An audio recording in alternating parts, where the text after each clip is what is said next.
What's going on, people? Finally got the leaf springs and the shocks done on the pickup. I will say that she is significantly higher. I just drove it. Drives excellent. I bought heavy-duty rear leaf springs that have one extra leaf, so there's 5 leaves with new shocks, all 4 new hangers, and then new shackles. That's just shit in the bed there. She sits up higher than my 3/4 ton. I don't know if you guys can see that, but she's got the tilt in the front. There's blocks in here that I didn't realize you're supposed to do this, but you're supposed to take them out if you go with bigger springs. I did not because, you know, screw it, but those blocks down there, you're supposed to move that out to make it the same height, I'm thinking. I don't know for a fact. But any result, though, is new hangers, bolts, shackles, all that stuff is new on both sides. She rides just immaculately better. Big mud tires in the back. Well, not mud tires, but the all-terrains. She real good truck now, though, man. I am quite happy with how this truck turned out. For a truck I got for free, I got a good penny stuck into it. I know lots of people are like, oh, it's an old piece of crap, which is true, it is, but I don't give up at projects, and this one here is basically done. Got to put a brake line, put a wheel cylinder on this side because I broke the brake line, the spring, when it let loose. Nicked the brake line, so I put a wheel cylinder in there, so I gotta get a brake line for it now, but just gotta put the front tank in there and fix up the that right there. AC blows ice cold though. Interior, I just drove it around the block, and first time I actually drove it in the street. Drove just amazing, just great. I got new front coils for the front, and I'm gonna get new front shocks for it too, just so that way you know, suspension's all new in this thing, will drive nice then, and 4-wheel drive works great, and yeah, basically I want to make a video on that. So if you guys want to do leaf springs in your truck, it is a pain in the ass. What I had to do is, because these bolts are all seized, I just cut the rivets off.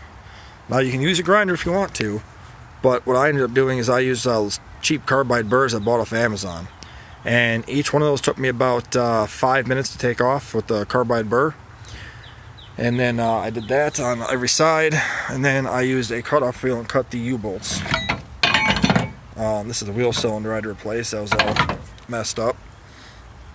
But then it's the shocks, obviously. But yeah, the springs were just destroyed in this thing, just absolute garbage. These are the front hangers. I wasn't even going to try and get those bolts off, so I just said to hell with it and just grinded off the rivets on them and called it a day. You may want to use a grinder, it's up to you, but just my 2 cents. To give you an idea how long it took,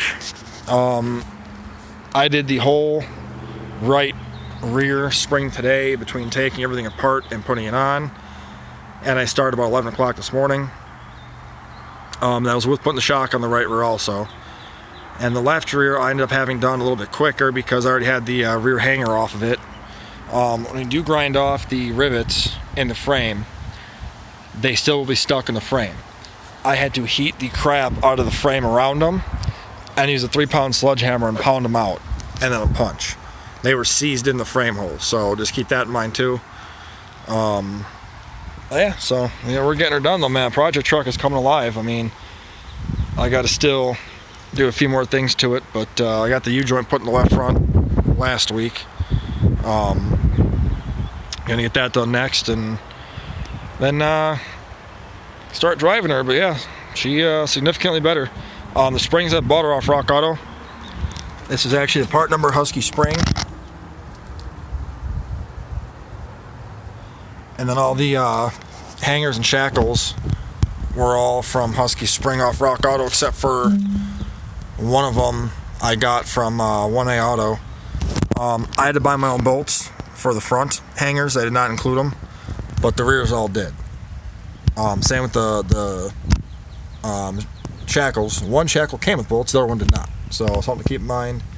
I also replaced my lower shock bolts because they were completely broken and seized, and you know, so I replaced those too. I figure why not do it all at once and do it right, and now she's good. So give you an idea how high this thing sits, and it's not an angle.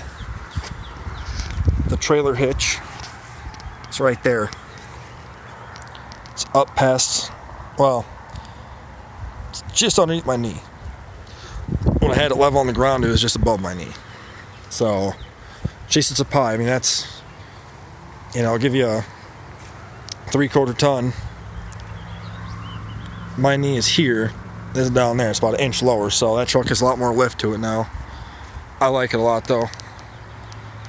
I think it looks cool. Also, too, what I did do, wire wheeled the frame where that thing sits on both sides, everywhere on all four. Wire wheeled it off, cleaned it off, and then I took some undercoating, just undercoated underneath it to make it, you know, good for a while. But yeah, so she's coming along. This will be next. I got the struts and the shocks and the coil springs and the isolators for this thing and the tunes. This will be Sunday's project. So we'll get this thing all done with, and new suspension, almost new suspension. So, but yeah. Hope you guys have a great day. Like, share, subscribe. I appreciate it. We will catch you guys later. I'm going to go sit down and eat for the first time all day. Been out here since 11 o'clock, and now it's about 6. So, catch you guys later.